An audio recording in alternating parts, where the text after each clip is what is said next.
हमारे सभी दर्शक बंधुओं को राम राम।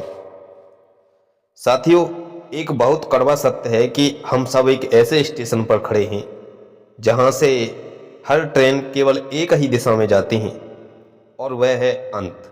हम जानते हैं कि जिस शरीर को हम सजा रहे हैं वह मिट्टी है और जिस धन को हम जोड़ रहे हैं वह यहीं छूट जाएगा, और जिन रिश्तों के लिए हम दिन रात एक कर रहे हैं वो भी एक दिन यादों में बदल जाएंगे।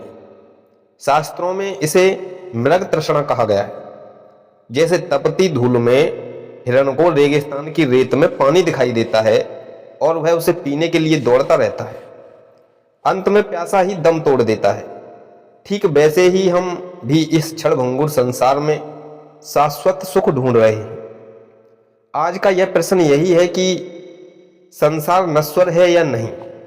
यह तो हम सबको पता है कि आज का प्रश्न यह है कि सब कुछ जानते हुए भी हम मोह के इन धागों को तोड़ क्यों नहीं पाते हैं। आखिर वह कौन सी शक्ति है जो हमारी बुद्धि पर पर्दा डाल देती है। आइए भगवान की कथाओं और संतों की वाणी के प्रकाश में से अज्ञान की गांठ को खोलने का प्रयास करते हैं। एक बार देवर्षि नारद ने भगवान विष्णु से पूछा, प्रभु आपकी यह माया क्या है जो ज्ञानी को भी मोह में डाल देती है। तो भगवान विष्णु मुस्कुराए और उन्होंने कहा, नारद हमें बहुत प्यास लगी है, थोड़ा जल ले आओ। तो नारद एक गांव के पास नदी पर गए। वहां उन्होंने एक अत्यंत सुंदर स्त्री को देखा और उसके प्रेम में ऐसे खो गए कि विष्णु जी को भूल ही गए।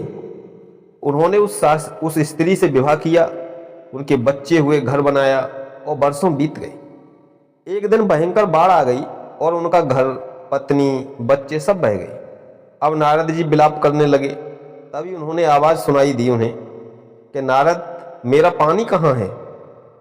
तो उन्होंने आंखें खोली तो पाया कि वे नदी के किनारे खड़े हैं और केवल यह क्षणभंगुर ही बीते थे।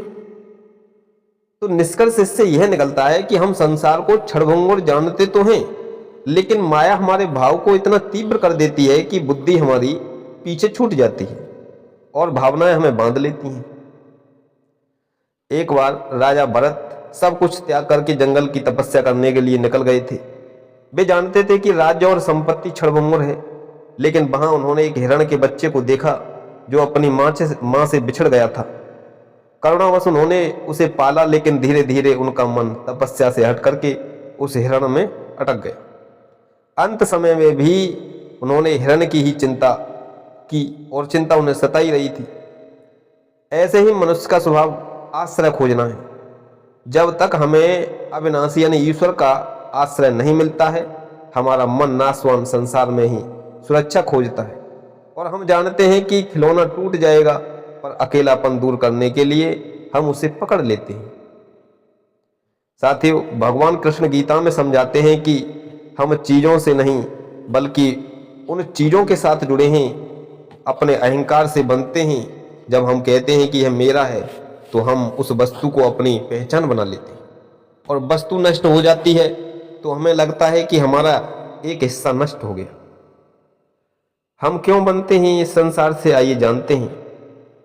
संस्कार। जन्मों जन्मों से हमें बाहरी वस्तुओं में सुख खोजने की आदत पड़ गई है। आंखें रूप देखना चाहती हैं और कान अच्छे शब्द सुनना चाहते हैं। इंद्रियां स्वभाव से बाहर की ओर भागती हैं। हमारी आत्मा एक अमर है, इसलिए हम अमर सुख चाहते हैं। वह अनजाने में नश्वर चीजों में ही वहीं अमरता ढूंढने की गलती कर बैठते हैं। जैसे ही जो मन है किसी चीज में अटके खुद को याद दिलाए कि वह सत्य है, सत्य नहीं है, केवल एक दृश्य है। ये ऐसे भाव अपने अंदर रखना चाहिए। चीजों को अपनाकर यह नहीं मानना कि भगवान की अमानत